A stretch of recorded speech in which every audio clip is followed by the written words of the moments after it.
Assalamualaikum warahmatullahi wabarakatuh. Bismillahirrahmanirrahim. Alhamdulillahirabbil alamin. Wa bihi nasta'in wa ala umurid dunya waddin. Wassalatu wassalamu ala asyrafil anbiya'i wal mursalin sayyidina wa maulana Muhammadin wa ala alihi wa sahabatihi ajmain. Saudara, marilah kita mulai pengajian kita dengan membaca suratul Fatihah untuk Kiai Soleh Darat, penulis kitab yang kita pelajari ini. Lahul Fatihah. A'udzubillahi minasyaitonirrajim. Bismillahirrahmanirrahim. Alhamdulillahi rabbil alamin. Ar-Rahmanirrahim. Maliki yaumiddin. Iyyaka na'budu wa iyyaka nasta'in. Ihdinas siratal mustaqim. Siratal ladzina an'amta 'alaihim ghairil maghdubi 'alaihim waladdallin. Amin. Kemarin kita sudah 2 hari yang lalu ya sudah membaca surat Al-Baqarah ayat 218. Sekarang kita lanjutkan dengan ayat berikutnya. Bismillahirrahmanirrahim. Lantat kalani matur Sayyidina Umar bin Khattab lan Sayyidina Mu'adz bin Jabal lan jamaah minas sahabah matur marang Kanjeng Nabi sallallahu alaihi wasallam, ya Rasulullah, mugi panjenengan fatwani kula sedaya ing dalem perkarane sajeng lan totoan. Punika kalih perkawis dados ngrusakaken akal lan ngicalaken arta, mongko temurun iki ayat. Yas'alunaka 'anil khamri wal maisir qul fihima itsmun kabiru wa manafi'u lin-nas wa itsmuhuma akbaru min naf'ihima. Suatu ketika Sayyidina Umar bin Khattab dan Mu'adz bin Jabal serta sekelompok dari sahabat itu bertanya kepada Nabi Muhammad SAW, wahai Rasulullah, berikanlah kepada kami fatwa mengenai persoalan sajeng, arak dan totoan dan judi. Kedua perkara itu menjadi membuat rusaknya akal dan menghilangkan harta. Bagaimana hukumnya begitu? Maka lalu turun ayat yang tadi sudah saya bacakan. Wus padha takon para mukminin marang sira Muhammad saking hukume ngombe arak lan hukume nglakoni totoan, napa hukume? Mongko dawuhna sira Muhammad lan jawab sira ya Muhammad, utawi ing dalem jerone ngombe arak lan nglakoni gawe totoan iku dosa gedhe, krana barang kang bakal hasil sabab rong perkara. Terjemahannya adalah ketika beberapa orang mukmin bertanya kepadamu mengenai hukumnya arak dan melakukan judi, itu apa hukumnya?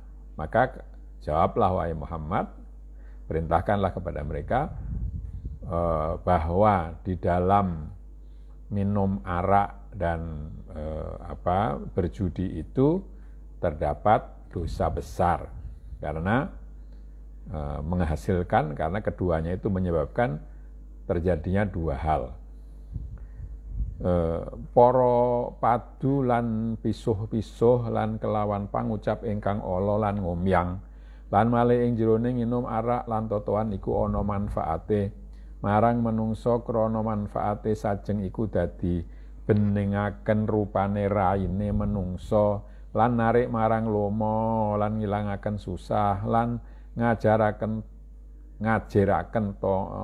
to'am ing dalem waduk lan kuat enak lan narik marang syaja'ah. Karena apa? Karena dua hal, yaitu minum arak itu menyebabkan cekcok dan saling misuh, itu saling mencela, saling mengatakan yang tidak baik kepada orang lain, dan ucapan yang tidak baik kepada orang, serta ngomong yang tidak ada maknanya, ngomyang ya, ngomong ngeracau.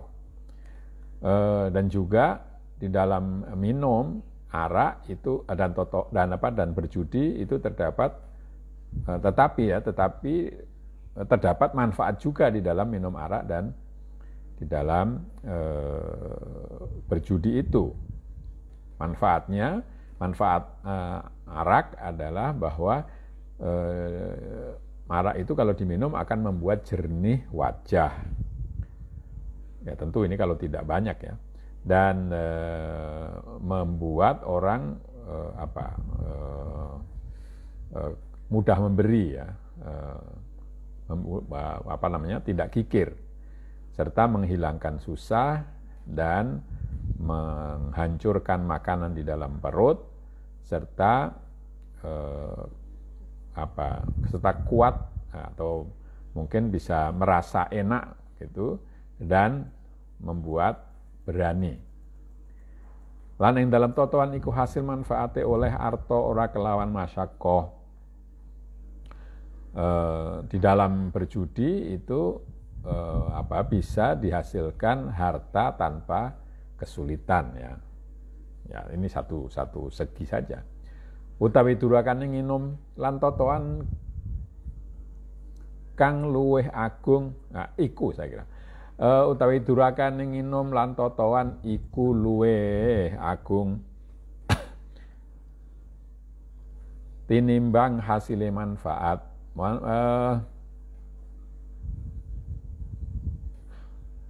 Mongko tatkala tumurun iki ayat, mongko ijih nginum ba'du sahabah lan tinggal nginum ba'du sahabah krana ningali ijih ana manfaate ya. Dan juga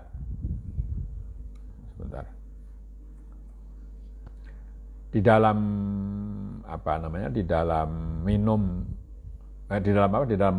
berjudi itu terdapat manfaat, yaitu mendapatkan harta tanpa kesulitan ya. Sedangkan durhakanya minum dan berjudi itu lebih besar daripada manfaatnya, atau dosanya lebih besar daripada manfaatnya.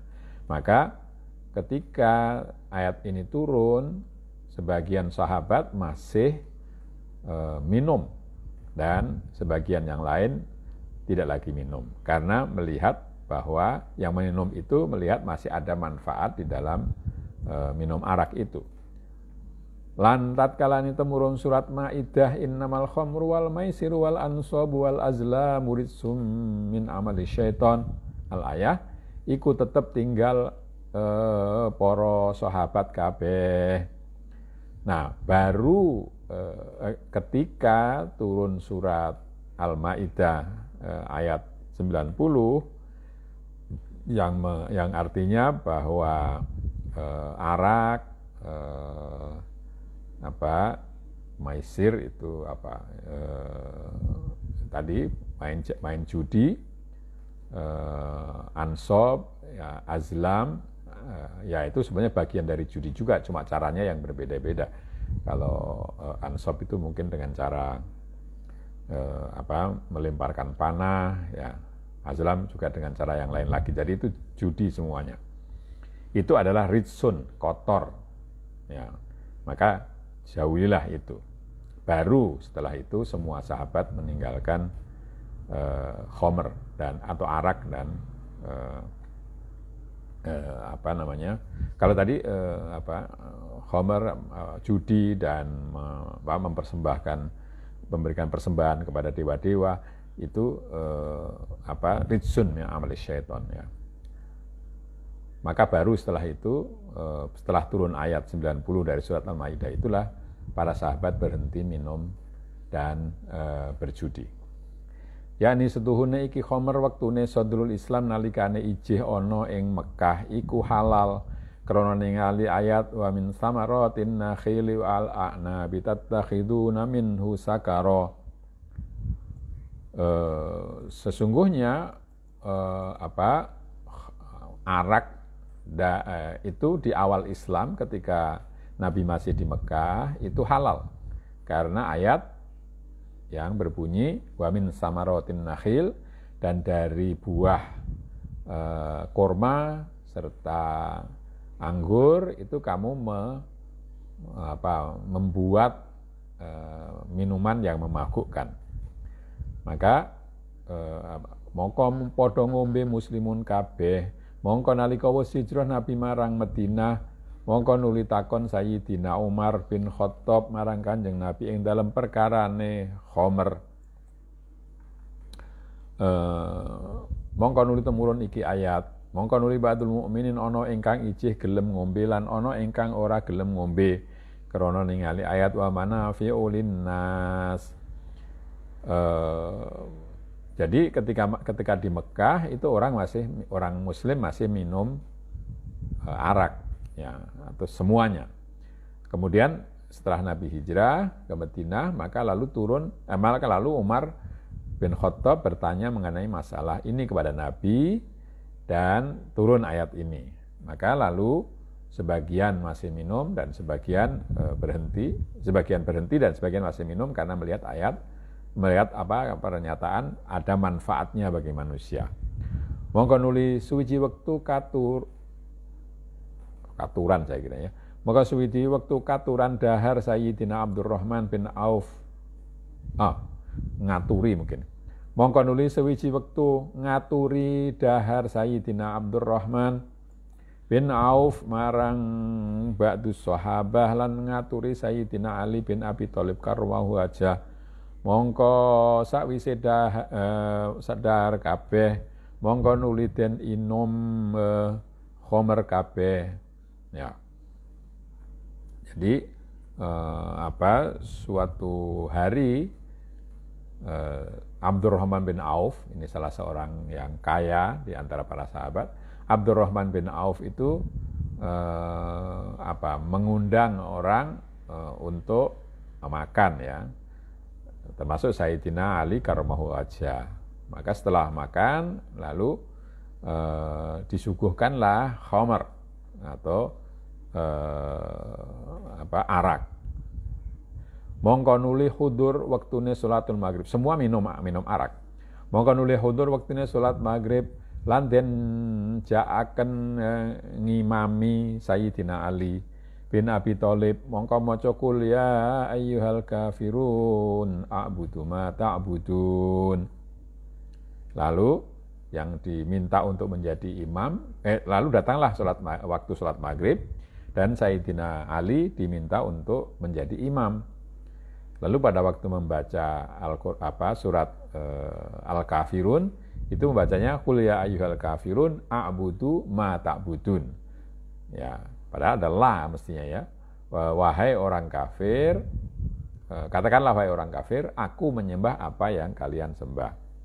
Mongko nuli itu murun ayat ya ayyuhalladzina amanu la taqrabus sholata wa antum sukara hatta ta'lamu ma taqulun. Mongko nuli den haramaken minum muskirat ing dalem awqatus shalah. Mongko iji ana ingkang gelem ngombe khamar ba'da sholatul isya, waktune salat subuh. Waktune salat subuh wis waras ora mendem lan ngombe ba'da salat subuh waktune salat zuhur wis waras. Ya. Maka lalu turun ayat wahai orang-orang yang beriman, janganlah kau mendekati salat ketika mabuk. Ya, sampai kalian mengetahui atau menyadari apa yang kalian katakan. Ya, mungkin karena tadi ya ada imam yang membaca salah karena mabuk. Lalu diharamkan semua yang memabukkan. Diharamkan untuk minum di waktu-waktu sholat. Ya. Jadi waktu itu masih ada orang yang minum khamar atau minum arak setelah sholat isya. Jadi ketika sholat subuh itu sudah tidak mabuk lagi. Atau minumnya setelah sholat subuh, nanti ketika sholat duhur sudah sembuh dari mabuk. Mongko nuli suwiji wektu gawe walimah Adban bin Malik lan ngaturi ba'dul muslimin lan ngaturi Sa'ad bin Abi Waqqas ing hale den bakaraken ndase unta mongko nuli padha mangan sawise mangan nuli den inumi khamar. Maka suatu hari Adban bin Malik, salah seorang sahabat itu membuat walimah, mengundang makan. Sebagian orang muslim diundang dan termasuk Sa'ad bin Abi Waqqas, salah seorang sahabat yang besar ya. Pada saat itu dijamu dengan kepala unta bakar ya. Lalu semua makan dan setelah makan diberi suguhan minum arak. Lalu mongko nuli padha mendem lan padha ngomyang-ngomyang kelawan iftikhar kelawan nasabe lan padha tembangan kelawan singire. Mongko nuli nembang Sa'ad bin Abi Waqqas kelawan nyelo-nyelo lan ino-ino lan moyok-moyok marang Ansor. Mongko nuli ngalap rajul Ansor uange balung unta den pukulaken sirahe Sa'ad bin Abi Waqqas. Mongko tatu karena minum khamar atau minum arak itu lalu semua mabok ya, dan ngomong tanpa sadar ya, ngeracau itu dengan membanggakan nasab masing-masing serta menyanyikan puisi-puisi yang iftikhar yang membanggakan. Maka lalu Sa'ad bin Abi Waqqas ikut menyanyi juga dengan syair itu sambil mencela dan menghina serta membuli orang-orang Ansor. Maka lalu orang Ansor yang mendengar itu marah, mengambil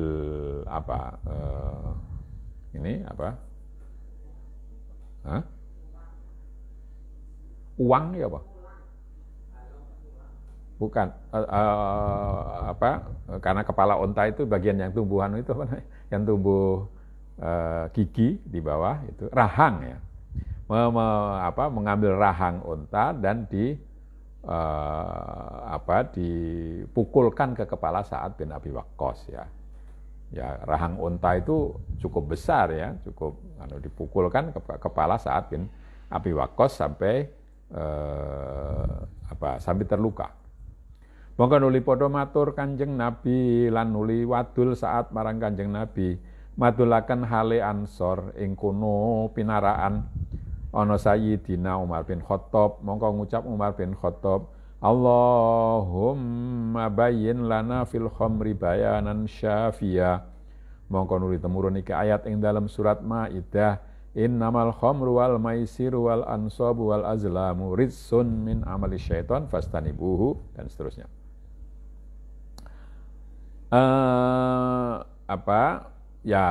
Lalu banyak orang mengadu kepada Nabi, termasuk Sa'ad juga mengadu kepada Nabi, mengadukan tindakan orang Ansor itu. Nah, kebetulan di situ ketika Nabi sedang duduk, itu ada Umar bin Khattab.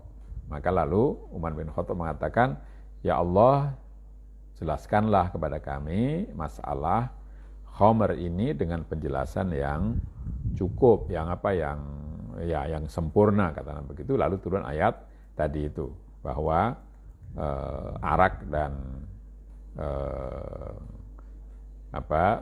judi serta persembahan kepada berhala itu tidak boleh dilakukan lagi. Itu ritsun dosa kotor dan harus dijauhi. Angendika Imam Asy-Syafi'i, setuhune ingkang aran khamr iku peresan anggur mentah kang krasa semegra ambune lan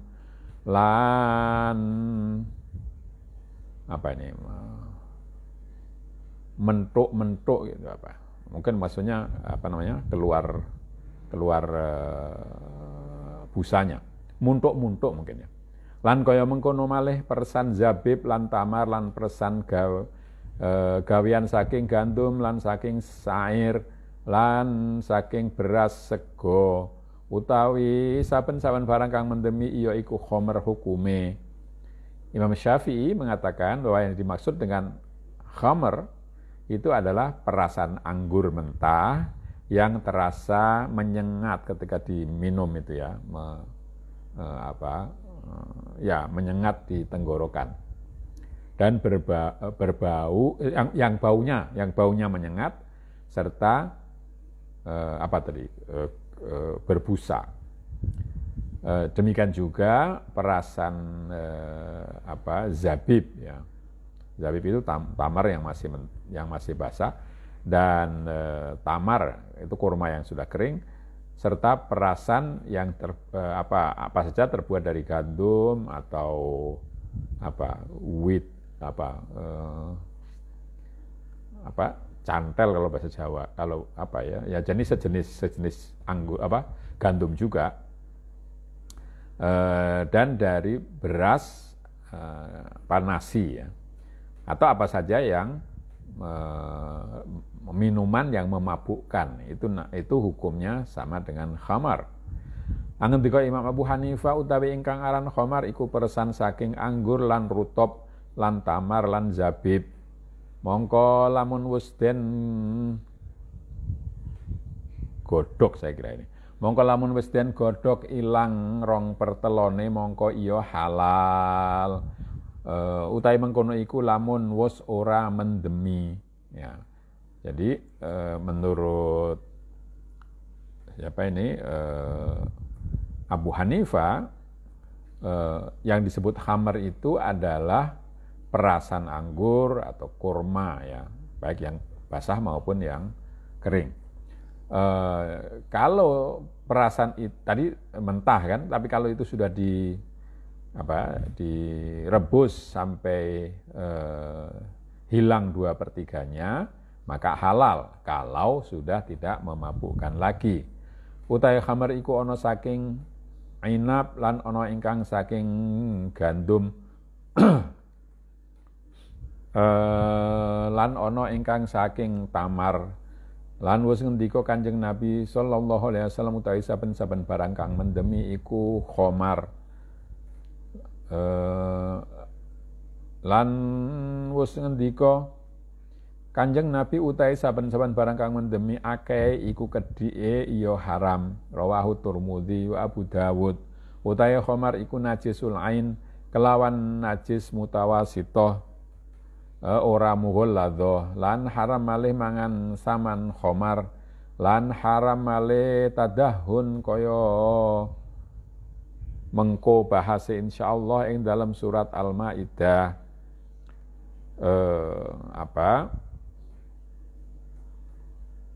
Jadi khamar itu ada yang terbuat dari anggur, ada yang terbuat dari gandum, ada yang terbuat dari kurma. Menurut sebuah hadis Nabi SAW bersabda, semua barang yang membuat mabuk itu adalah khamar. Kullu muskirin haram, kullu muskirin khamar. Lan wis ngendika Kanjeng Nabi, juga ada hadis lagi yang mengatakan bahwa Nabi bersabda, semua hal yang memabukkan sedikitnya, banyaknya, semua hal yang kalau dikonsumsi banyak itu memabukkan, sedikitnya pun haram. Itu riwayat Tirmidzi dan Abu Dawud. Adapun khamar itu juga najisul ain. Najisul ain itu barangnya keseluruhannya itu najis. Jadi ada yang najisnya itu ain, ada yang mutanajis, ada yang najisnya itu kalau seperti kulit binatang yang tidak disembelih atau kulit bangkai itu tidak najis ainnya. Kalau sudah dibuang di samak itu sudah tidak najis lagi. Najisnya khamar itu najis mutawassithah, najis yang tengah ya, bukan mughalladhah. Jadi najis itu kan ada 3 macam, najis yang ma'fu, najis mutawassithah, dan najis mughalladhah. Kalau yang ma'fu itu yang ma'fu yang dimaafkan ya. Tapi itu yang disebut oleh ahli fikih hanya satu saja, yaitu air kencing dari bayi yang masih menetek, yang tidak makan makanan lain ya, itu ma'fu. Khamar itu tadi najisnya mutawassithah, artinya harus dibersihkan. Juga haram itu memakan harta yang dijual dari khamar, dari hasil penjualan khamar. Dan haram juga tadahun itu dipakai untuk mengolesi ya, enggak boleh. Nanti akan dibahas ketika membahas surat Al-Maidah ya, tapi sampai saat ini saya belum menemukan naskah dari tafsir ini yang membahas Al-Maidah. Ini terakhir, nanti hanya sampai akhir surat Al-Baqarah saja. Makna al-isyari kadidene setuhune khamar dhahir iku den gawe kelawan ajnas kang werna-werna kaya inab, tamar, zabib. Semono uga khamar batin iya den gawe kelawan ajnas kang werna-werna kaya ghaflah lan syahwah lan hawa lan hubbud dunya wa ghairu dzalik. Kalau khamar zahir, khamar fisik, ya, arak fisik itu terbuat dari macam-macam. Tadi disebutkan ada anggur, ada ada tamar, ada zabib, ya, juga gandum, beras, ya, ada juga kalau di Indonesia ini ada bahan gula itu ya, itu juga bisa dibuat khamar. Maka ada juga khamar batin. Jadi tadi itu khamar zahir itu ada banyak ya. Khamar batin juga demikian ya. Khamar batin itu apa? Yaitu lalai, ya, itu khamar batin, syahwat dan hawa, serta cinta kepada dunia dan lain-lainnya. Mongko utawi khamar batin iku mendemaken ing nafsu lan mendemaken uqulul insaniyah, lan ing dalam ngombe arak batin iku ismung kabir, mulane kola kullu muskirin haram, mongko endi-endi barang kang mendemi akeh mongko kedhike iya haram. Ya. Khamar batin itu membuat mabuk jiwa kita dan membuat mabuk akal manusia. Dan di dalam meminum khamar batin itu terdapat dosa besar juga. Maka Nabi bersabda, semua yang memabukkan itu haram. Maka semua barang yang memabukkan banyaknya, sedikitnya pun haram juga. Mongko kadidene wong kang mendem iku kacegah saking iqamatus shalah, mongko semono uga wong kang mendem ghaflah lan mendem hawa lan mendem hubbud dunya ya kacegah saking wusul musul ilal mausulat. Jadi kalau khamar, kalau mabuk lahir itu tidak boleh melakukan sholat, maka mabuk batin itu juga membuat orang tidak bisa sampai kepada apa yang akan dituju secara rohani. Ya, itu ghaflah tadi, lalai, mabuk hawa nafsu, mabuk hubud dunia, itu membuat orang tidak sampai kepada tujuan. Yaitu dalam hal ini adalah pertemuan dengan Allah. Udaya anapun ismul qamar, tegese totowan mongko iku totowan iku ngalamate wong ahlu dunya ing dalam dedalan hilah lan bakulan goroh ing dalam pangucap, ya.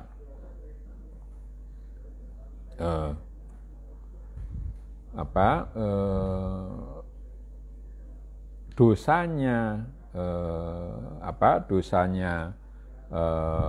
bermain judi, kartu ya, dosanya bermain kartu, maksudnya berjudi pada umumnya, itu tandanya orang ahlu dunia, ya, yaitu melakukan hilah dan berjualan dusta, ya,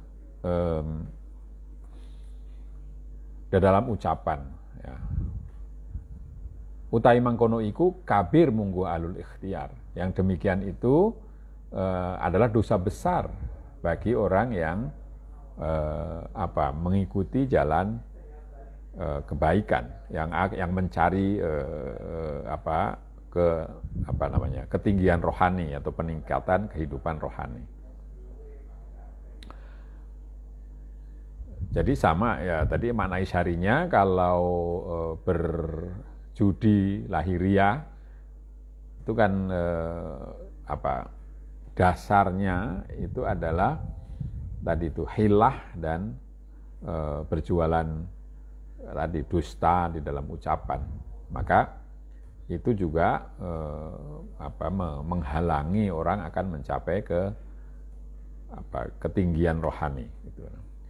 Lan limertelaaken Allah Subhanahu wa taala ing pitakone Umar bin Jamuh nakoni saking qadare infak, faqala ta'ala wa yas'alunaka madza yunfiqun qulil afwa kadzalika yubayyinullahu lakumul ayati la'allakum tatafakkarun fid dunya wal akhirah wa yas'alunaka 'anil yatama qul islahul lahum khair wa in tukhalituhum fa ikhwanukum wallahu ya'lamul mufsida minal muslih walau syaa Allahu la'anatakum innallaha azizun hakim. Lalu Allah Subhanahu wa taala menjelaskan atau menjawab pertanyaan Ibnu Jamuh yang di atas sudah disebutkan tentang infak, ya, yaitu masalah seberapa banyak infak itu. Maka lalu dijawab dengan firman Allah yang sudah saya bacakan tadi. Lan padha takon mukmin kabeh ing sira Muhammad ya Rasulullah, sepinten kinten-kintene anggen kula nafaqahaken ing arta kula, mongko dawuhna sira ya Muhammad, kelawan nuturna sira ya Muhammad padha nafaqahna sira kabeh ing qadare kang luwih saking hajaira. Lan aja nafaqahna sira kabeh ing barang kang ijih hajat dhewe sira, mongko dadi gawe sia-sia sira ing awakira dhewe, utahe mangkono iku ora wenang. Orang mukmin banyak yang bertanya kepadamu wahai Muhammad, maka jawablah, pertanyaannya itu seberapa banyak kami menafkahkan harta kami. Maka jawablah wahai Muhammad, sedekahkanlah olehmu dengan ukuran yang lebih dari kebutuhanmu, atau yang setelah kebutuhanmu itu tercukupi gitu maksud. Afwa itu artinya yang sudah melewati kebutuhan. Jangan kamu nafkahkan apa yang kamu masih berhajat sendiri. Karena dengan itu lalu kamu telah menyia-nyiakan dirimu sendiri, dan yang demikian itu tidak boleh. Jadi maksudnya hajah ya di sini bukan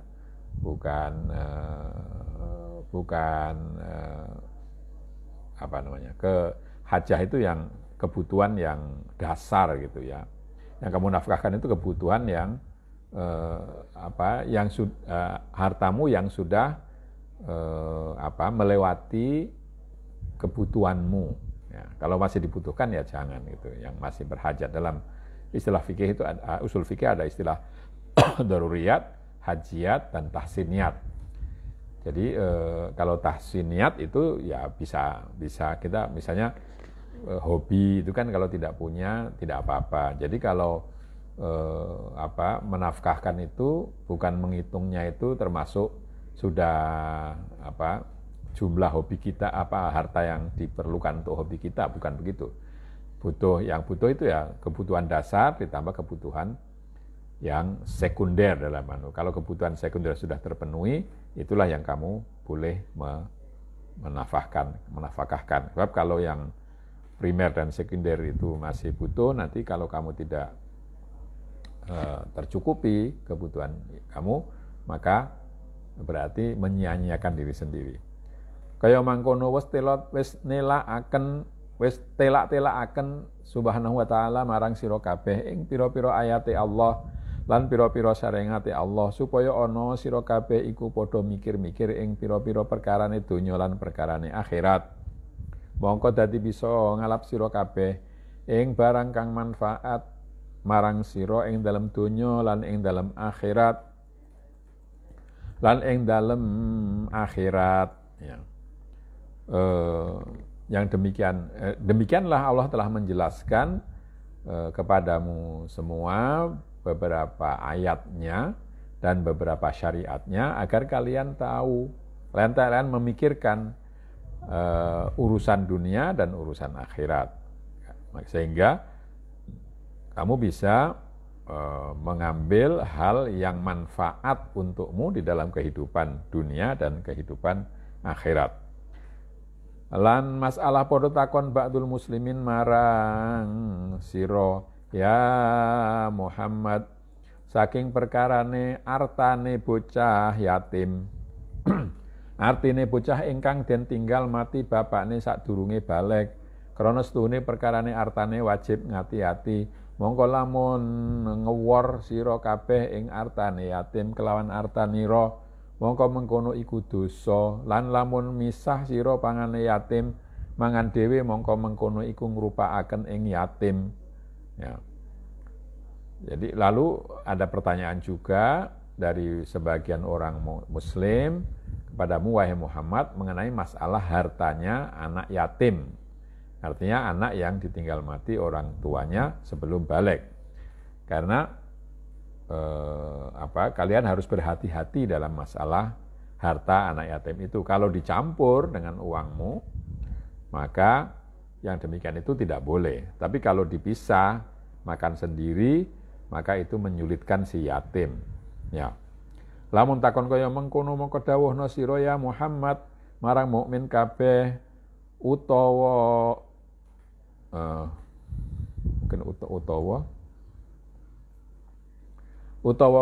bagusaken kelawan arta yatim kelawan den unda-undaaken sira awit iku mongko luwih bagus lan luwih agung ganjarane tinimbang gawe ora mundak. Lan lamun nyampur sira kabeh wali ing artane yatim kelawan artanira kelawan awor blonjone lan awor beras, mongko mengkono iku ora dadi bahya wenang krana sedulurira dhewe dulur nunggal agama. Ya. Jadi pertanyaan seperti itu jawablah mengelola harta yang paling baik, harta anak yatim yang paling baik itu kalau dibuat berkembang. Ya. Karena yang itu lebih bagus, lebih besar pahalanya daripada kalau harta anak yatim itu tidak bertambah. Tapi kalau kalian mencampur dengan hartamu, harta yatim dicampur dengan harta walinya dalam belanja atau ya belanja makanan begitu, maka yang demikian itu tidak apa-apa, boleh, karena anak yatim itu adalah saudaramu seagama, saudara seagama, jadi itu boleh. Maksudnya adalah kita harus berhati-hati kalau mendapat amanah menjaga hartanya anak yatim. Kalau bisa diusahakan supaya harta itu bertambah, tetapi kalau mau itu baik dipisah sendiri atau digabung dengan harta orang yang mendapatkan amanah, mendapat amanah itu. Yang penting adalah bahwa tidak sampai lalu anak yatim tadi tercerabut hak-haknya karena tindakan wali yang tidak bertanggung jawab. Itu maksudnya supaya hati-hati. Begitu saya kira kita sudah waktunya berhenti sampai di sini. Marilah kita akhiri dengan membaca hamdalah. Alhamdulillahirabbil alamin. Kurang lebihnya saya minta maaf. Akhirul kalam. Wassalamualaikum warahmatullahi wabarakatuh.